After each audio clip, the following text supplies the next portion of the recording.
Objectives of primary education. ठीक है बेटा, कल हमने लिखी 5 एम्स। क्या लिखी बेटा? एम्स। आज है बेटा ऑब्जेक्टिव्स। हम कहते हैं बेटा पहला objective mastery over tools of learning. Mastery over tools of learning. Mastery over tools of learning. हमें बेटा टूल्स ऑफ लर्निंग पे क्या होनी चाहिए? मास्टरी। मतलब रीडिंग, राइटिंग, स्पीकिंग, लिसनिंग सारी क्या होनी चाहिए? परफेक्ट। पहला। दूसरा हार्मोनियस डेवलपमेंट। मुझे रौनक बताएगी हार्मोनियस डेवलपमेंट का मतलब क्या है। Harmonious development.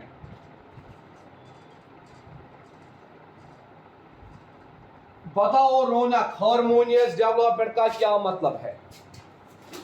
बताओ रौनक, हार्मोनियस डेवलपमेंट किसे बोलते हैं? Harmonious development.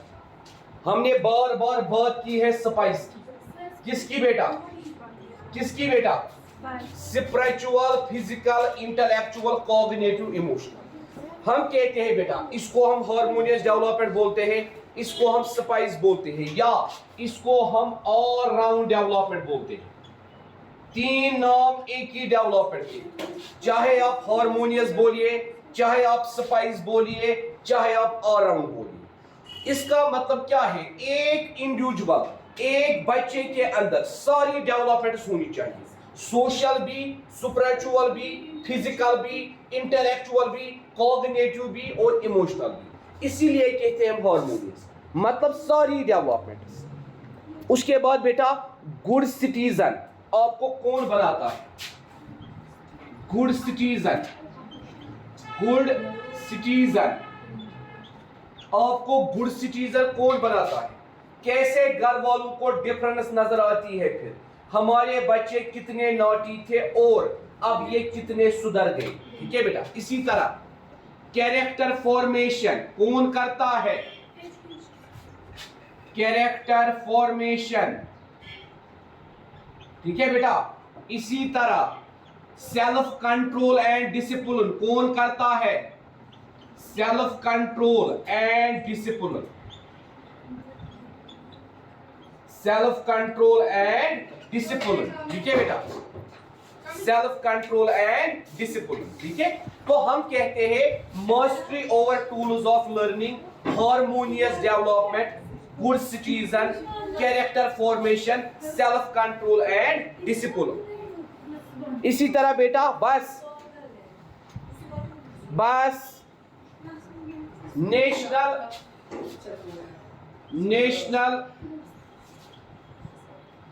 Integration, national integration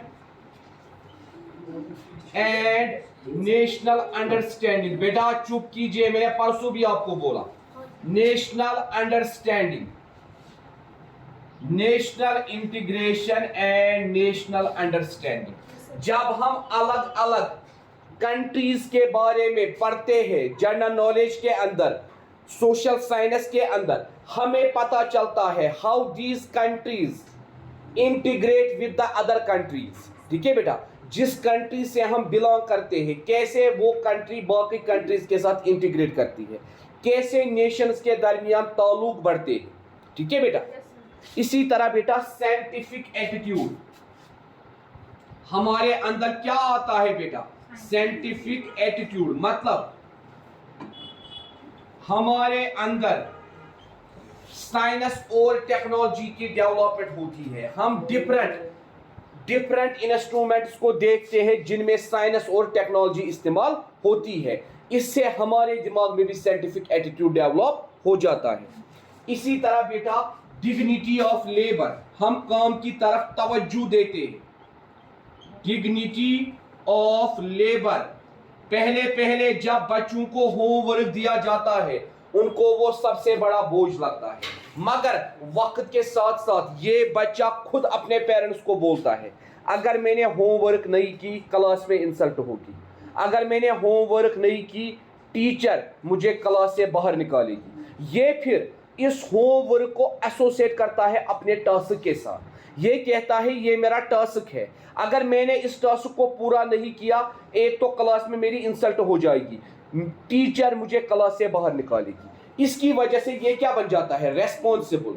dignity of labour इसके अंदर आता है, काम के रिगार्डिंग रेस्पॉन्सिबल रहना, काम के रिगार्डिंग क्या रहना, रेस्पॉन्सिबल रहना।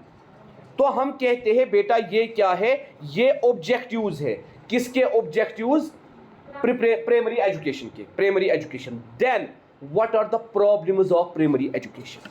अब हमें क्या डिस्कस करना है, प्रॉब्लम्स क्या है बेटा प्राइमरी एजुकेशन की। What are the problems of primary education, problems of primary education. Primary education में बेटा क्या क्या प्रॉब्लम्स है, अब हमें डिस्कस करना है प्राइमरी एजुकेशन के अंदर कौन कौन सी प्रॉब्लम्स है। पहली problem, defective education policy. Defective education policy, defective education policy. जो एजुकेशन पॉलिसी हमने बनाई है वो क्या थी बेटा, वो थी डिफेक्टिव।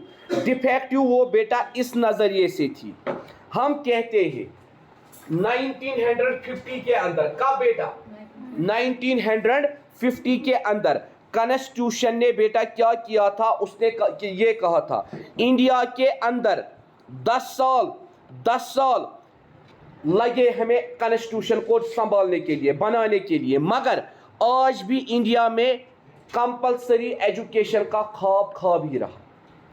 आज भी इंडिया में कंपलसरी एजुकेशन का ख्वाब ही रहा। या यूनिवर्सलाइजेशन ऑफ एलिमेंट्री एजुकेशन 1960 में यह ख्वाब देखा गया था, पिछले लेक्चर में हमने डिस्कस किया। हुआ बेटा फुलफिल नहीं हुआ, because of the wrong policy of education, defective education policy. यह है पहली प्रॉब्लम। अब अगर हमें बेटा इसको आगे बढ़ाना है, फिर क्या काम करना है, एजुकेशन पॉलिसी को चेंज करना है। ये कौन सी जो नई पॉलिसी आई, ये कौन सी पॉलिसी थी, चौथी।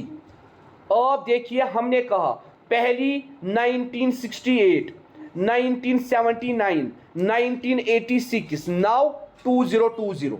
ठीक है बेटा, तो अभी तक हमने 4 एजुकेशन पॉलिसीज बनाई, मगर कोई ऐसी एजुकेशन पॉलिसी नहीं आई जिसने बेटा फ्री एंड कंपलसरी एजुकेशन को फुलफिल किया, यूनिवर्सलाइजेशन ऑफ एलिमेंट्री एजुकेशन को फुलफिल किया। ठीक है बेटा, दूसरा जिसको हम बेटा कहते हैं, दूसरी प्रॉब्लम है बेटा political difficulties.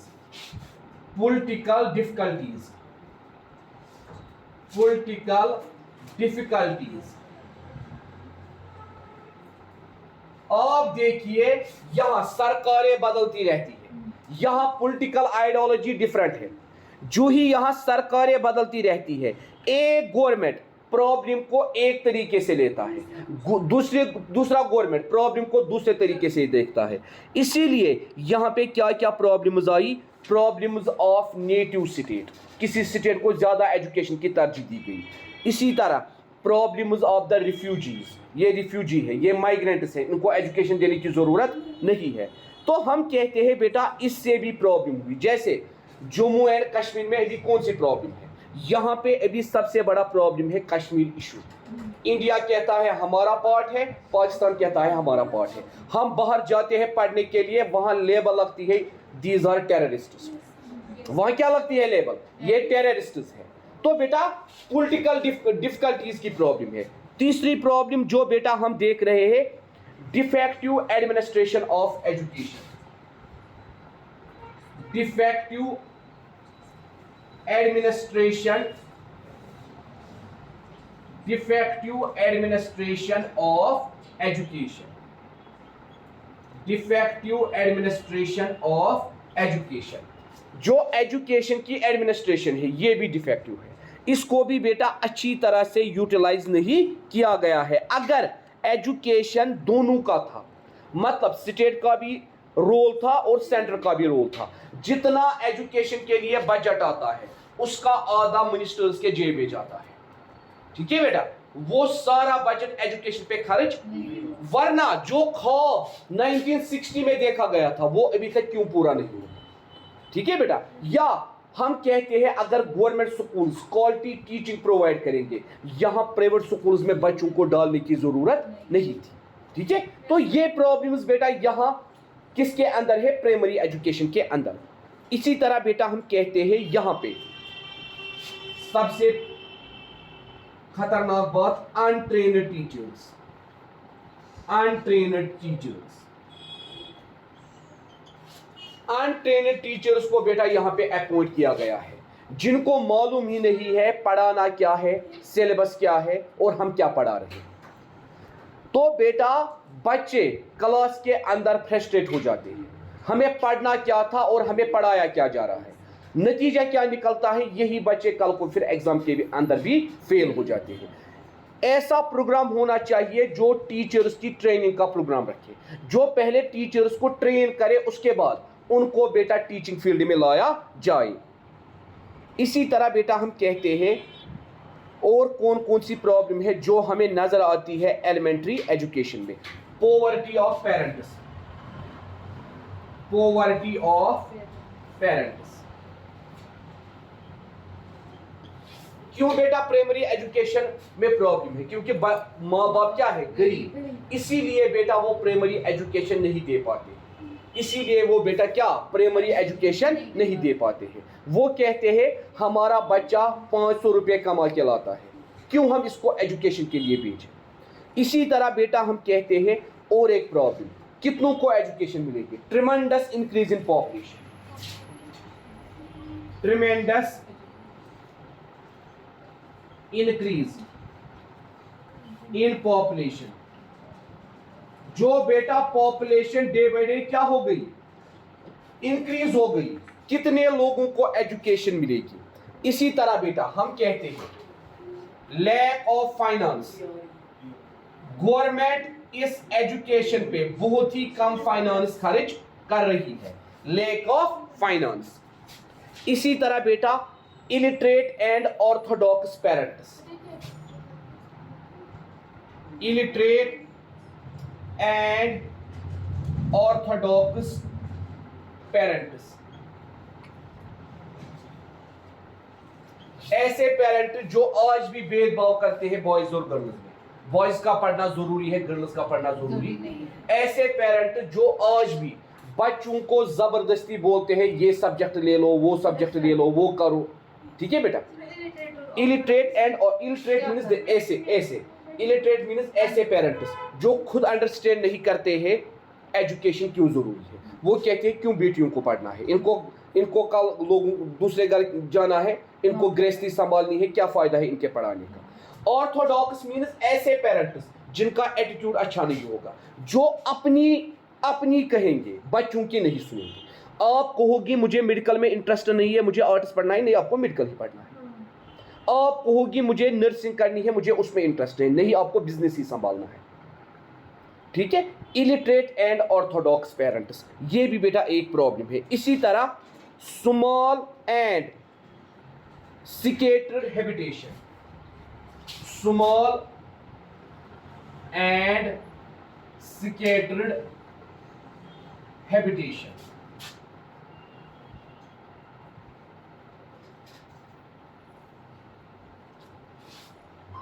ninth one, and last 10th one is unemployment, unemployment, 9th one is and 10th one is unemployment। तो बेटा अनएम्प्लॉयमेंट की वजह से भी बेटा क्या होता है, हम देखते हैं बच्चे पढ़ नहीं पाते हैं। अनएम्प्लॉयमेंट भी एक जरिया है। इसी तरह बेटा लो स्टैंडर्ड ऑफ टीचिंग, वो हमने ऑलरेडी लिखा, अनट्रेन्ड टीचर्स। ठीक है बेटा, इसी तरह बेटा हम कहते हैं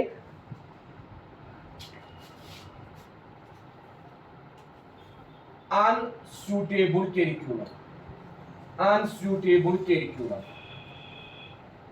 अनसूटेबल करिकुलम। इसी तरह बेटा wastage and stagnation, wastage and stagnation. हमने करिकुलम ऐसा बनाया है बच्चा पास ही नहीं होता। Unit 1, unit 2, term 1, U3, T2, English, Urdu, math, science, Arabic, ठीक है बेटा। मतलब हम बच्चों को इतना फ्रस्ट्रेट करते हैं वो पास ही नहीं होते। नर्सरी के बच्चे को, LKG के बच्चे को कहा जाता है एफिडेविट लिख के लाओ, एफिडेविट लिख के लाओ, आपका बच्चा SST में फेल हुआ, आपका बच्चा उर्दू में फेल हुआ। गवर्नमेंट ने बोला था 8th तक किसी भी बच्चे को मत रोको। हम क्या बोलते हैं, ये वेस्ट एंड स्टिग्नेशन। स्टिग्नेशन मींस किसी को भी स्टिग मत करो, मतलब किसी को भी मत रोको। अगर 8th क्लास तक बच्चा फेल होगा उसको मौका दे दो। क्यों? उसके ये साल क्रूशल होते हैं, इनको वेस्ट मत करो। मगर हम ऐसा करिकुलम सेट करते हैं, हम ऐसा एग्जामिनेशन सेट करते हैं, IAS में भी उतनी स्ट्रिक्टनेस नहीं होती है जितनी हमारी स्कूल्स में होती है, बोर्ड में भी उतनी स्ट्रिक्टनेस नहीं होती है जितनी हमारे स्कूल्स में होती है। या बेटा बोर्ड में उतनी टफ मार्किंग नहीं होती है जितने हमारे स्कूल्स में होती है, ठीक है। जिसकी वजह से बच्चों को बेचारों को तसल्ली होती है, बच्चों को बेचारों को क्या होती है, तसल्ली। बच्चे अच्छी तरह से प्रिपेयर नहीं करते हैं, नतीजा क्या निकलता है, उनकी प्राइमरी एजुकेशन में क्या रहती है, प्रॉब्लम्स। उनकी प्राइमरी एजुकेशन में क्या रहती है, प्रॉब्लम्स। बस बेटा इसीलिए बेटा हम कहते हैं प्राइमरी एजुकेशन में अगर प्रॉब्लम रही, यही प्रॉब्लम आगे जाके क्या काम करेगी, यही प्रॉब्लम आगे जाके आपको पढ़ने नहीं देगी। तो बेटा ये भी एक इशू है हमारी एजुकेशन के अंदर, हमारी एजुकेशन के अंदर ये भी एक इशू है। तो ये थी बेटा प्रॉब्लम्स किसमें बेटा, प्राइमरी एजुकेशन में। Now what is secondary education. हो प्राइमरी आज खत्म हो गया, हाँ। अब सेकेंडरी एजुकेशन हम किसे कहते हैं, अब हमें बेटा पढ़ना है सेकेंडरी एजुकेशन। प्राइमरी एजुकेशन जो है हमारा वो आज कंप्लीट हो गया। सेकेंडरी एजुकेशन,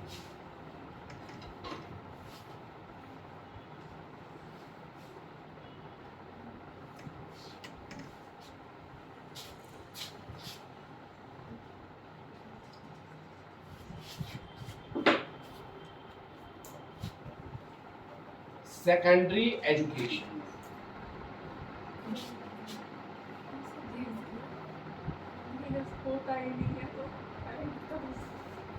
सेकेंडरी एजुकेशन, ठीक है बेटा। अब है बेटा secondary education. What is secondary education. Secondary education हम बेटा किसे बोलते हैं, हम कहते हैं बेटा सेकेंडरी एजुकेशन को हम क्या कहते हैं, हम कहते हैं it starts after primary education. It starts after primary education. It starts after primary education. Humera बेटा बताओ प्राइमरी एजुकेशन किस एज पे खत्म होती है, हम लिखते हैं ना 6 to 14। मतलब ये फिर कब स्टार्ट होगी, 14। कब स्टार्ट होगी, हमने कहा 6 to 14 क्या होती है, प्राइमरी एजुकेशन, ठीक है बेटा। अब सेकेंडरी एजुकेशन हमें स्टार्ट करनी है, ठीक है बेटा। मतलब 9th से, किस क्लास से बेटा, 9th क्लास से। हम कहते हैं बेटा 9th क्लास से ये आएगा कहां तक, क्लास 12th तक। कहां तक बेटा, क्लास 12th तक। इसीलिए बेटा हम कहते हैं, इसीलिए बेटा हम कहते हैं secondary education, secondary education, secondary education, secondary education covers children's, covers children's। secondary education covers children aged 14 to 18, 14 to 18, 14 to 18, 14 to, that is why 14 to 18, that is why according to NPE, according to NPE 10 plus 2 plus 3, 10 plus 2 plus 3, मगर कौन सी वाली, 1986 वाली। according to NPE 2020 5 plus 3 plus 5 plus 3 plus 3 plus 2, +4 यहाँ, हाँ बेटा 4। देखो बेटा यहां हम कहते हैं, यहां बेटा हम कहते हैं ये कितने साल आए? 10 साल। कितने साल आए? 10 साल। यहां पे बेटा हम कहते थे ये जो पॉलिसी थी नेशनल पॉलिसी ऑफ एजुकेशन, वो हमें कहती थी 10 साल तक कौन सी एजुकेशन आएगी? 10 साल तक कौन सी एजुकेशन आएगी? प्री प्राइमरी, ठीक है बेटा, प्री प्राइमरी, ठीक है। ये 2 साल किसके हैं? सेकेंडरी के। 3 साल किसके हैं? हायर एजुकेशन है। हायर सेकेंडरी नहीं बोलते हैं, हम बोलते हैं higher education. Pre primary, secondary and higher education, क्योंकि सेकेंडरी में ही। तो according to national policy of education 1986 secondary education 2 साल की थी। कितने साल की? 2 साल। कितने साल की थी? 2। अब देखिए बेटा according to new policy of education 5 साल एलिमेंट्री, 5 साल क्या बेटा? जिसको हमने कहा बेटा यहाँ पे प्री प्राइमरी, क्या कहा? 6 साल प्राइमरी। कितने साल? प्राइमरी के कितने साल? लोअर प्लस अपर। उसके बाद 4 साल किसके? सेकेंडरी। हायर के नहीं है, सेकेंडरी। ये है difference according to this policy and according to this policy. इससे क्या फर्क है? फर्क कुछ नहीं पड़ी। आप देखो ये जो इन्होंने यहाँ 4 बोला, यहाँ क्या था बेटा? 2। 3 नहीं था बेटा, 3 इन्होंने रखा था यहाँ कॉलेज। हम अभी इतना ही लिखेंगे यहाँ। ये 3 था बेटा कॉलेज, ठीक है बेटा। तो यहाँ आप देखिए जब एजुकेशन पॉलिसी चेंज हुई यहाँ पे उन्होंने क्या रखा? 4, ठीक है बेटा। यहाँ पे क्या रखा बेटा? 4। तो अब आपको कोई भी बोलेगा what is secondary education? The education which starts after primary education is called secondary education. Secondary education covers children aged 14 to 18. 14 to 18 मतलब from class 9th to class 12th to class मतलब क्लास 9th से class 12th तक। And बेटा it is divided into 2 stages. It is divided into 2 stages. Secondary education को किसमें? 2 stages में। हम कहते हैं बेटा सीनियर ये हायर सेकेंडरी क्या बेटा? हायर सेकेंडरी या बेटा इसको हम कहते हैं हाई स्कूल। क्या कहते हैं? High school. 9th plus 10th, 9th plus. Secondary education को 2 हिस्सों में हम डिवाइड करते हैं, हायर सेकेंडरी या हाई स्कूल, सीनियर सेकेंडरी या +2 स्टेज। सीनियर सेकेंडरी या बेटा +2 स्टेज, +2 स्टेज। इसको हम क्या कहते हैं? 11th plus 12th। इस एजुकेशन को हम क्लासिफाई करते हैं 2 हिस्सों में, हायर सेकेंडरी या हाई स्कूल, सीनियर सेकेंडरी या +2 स्टेज।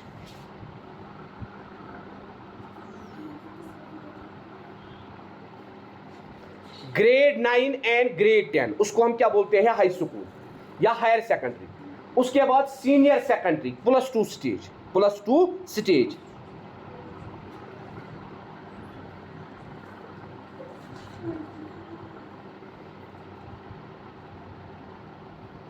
और बेटा यहां सेकेंडरी एजुकेशन का रूल क्या है?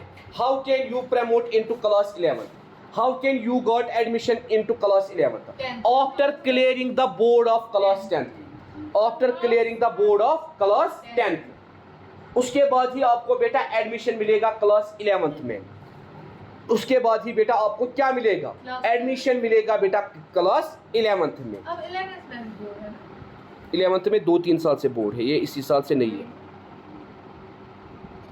और बेटा how can you admission for higher education college level after clearing the examination of class 12th। मतलब इस स्टेज में 4 क्लासेस में से 2 क्लासेस इंपॉर्टेंट है फॉर लेटर स्टेज। पहला 10th किसके लिए? 11th के लिए। 12th किसके लिए? हायर एजुकेशन के लिए। किसके लिए बेटा? हायर एजुकेशन के लिए। जो बच्चा 12th क्लियर करेगा उसी बच्चे को एडमिशन मिलेगा कहाँ पे बेटा? क्लास 12th के अंदर उसी बच्चे, ये ना ये मतलब कॉलेज लेवल के लिए उसी बच्चे को एडमिशन मिलेगा जो क्या करेगा क्लियर क्लास 12th एग्जाम। इसी तरह क्लास 11th में उसी बच्चे को एडमिशन मिलेगा जो क्लास 10th का एग्जाम क्लियर करेगा। ये ग्रेजुएशन को कितना टाइम लगता है? और 6 साल भी लगते हैं। हम कहते हैं इंडिया में क्या है बेटा? वाइड, इंडिया में क्या है बेटा? Wide network of secondary schools. क्या है बेटा? Wide network of secondary schools. Wide network of secondary schools. India के अंदर बेटा क्या है? Wide network of secondary schools. Secondary schools का एक वाइड नेटवर्क है, ठीक है बेटा? कितना नेटवर्क है? There are about 2,50,000 secondary schools in India.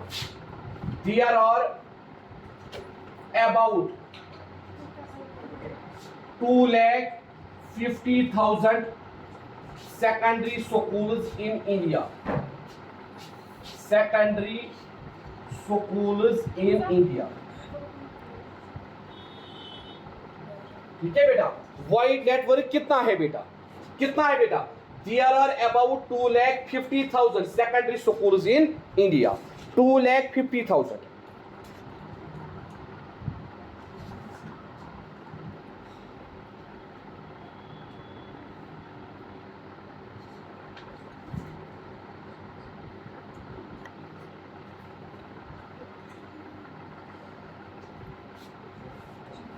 ठीक है बेटा? उसके बाद जब हम स्ट्रक्चर देखते हैं, किसका स्ट्रक्चर? सेकेंडरी एजुकेशन का। हम कहते हैं इसके अंदर 2 स्टेजेस आते हैं, senior secondary and higher secondary. ठीक है बेटा? सीनियर सेकेंडरी या हायर सेकेंडरी। ठीक है बेटा? इसके अंदर 2 चीजें आती हैं, सीनियर सेकेंडरी या हायर सेकेंडरी। मुझे लगता है मैंने यहाँ गलत लिखा, मुझे हाई स्कूल नीचे लिखना था, यहाँ लिखना था +2 स्टेज, +2 स्टेज, और यहाँ पे मुझे लिखना था बेटा हाई स्कूल। हाई स्कूल क्योंकि बेटा इसको हम बोलते हैं ये, इसको हम बोलते हैं ये। ठीक है? सीनियर सेकेंडरी का मतलब होता है high school 9th and 10th, और हायर सेकेंडरी का मतलब होता है +2 स्टेज 11th एंड 12th। मतलब जब हम स्ट्रक्चर देखते हैं सेकेंडरी एजुकेशन का, हम 4 क्लासेस सेकेंडरी एजुकेशन में देखते हैं, 9th 10th 11th 12th। 9th 10th को हम कहते हैं सीनियर सेकेंडरी या हाई स्कूल, 11th और 12th को हम कहते हैं हायर सेकेंडरी, या इसीलिए मैंने ठीक किया हायर सेकेंडरी या +2 स्टेज, हायर सेकेंडरी या +2 स्टेज। ठीक है? हायर सेकेंडरी या +2 स्टेज। ठीक है? तो हम कहते हैं ये क्या है बेटा? ये स्ट्रक्चर है, किसका? हायर एजुकेशन का ये स्ट्रक्चर है। अच्छा बेटा, हम कब सब्जेक्ट लेते हैं? 11th, but according to new education policy the subject should be opted at class 9th if this policy implements, and there should be a common board only in class 12th, no board for class 10th and 11th, only there should be a common board for 4 classes at class 12th। अगर ना ये policy पास हुई, अभी इस पे बात चल रही है, एंड इस पॉलिसी पे बजट मालूम है बेटा आपको कितना है? 2.59 करोड़ इसका बजट है। अब गवर्नमेंट कितना खर्चा करेगी, कितना उसके जेब में जाएगा, ये वही जानते हैं। पूरे इंडिया में हाँ, पूरे इंडिया के स्कूल्स पे।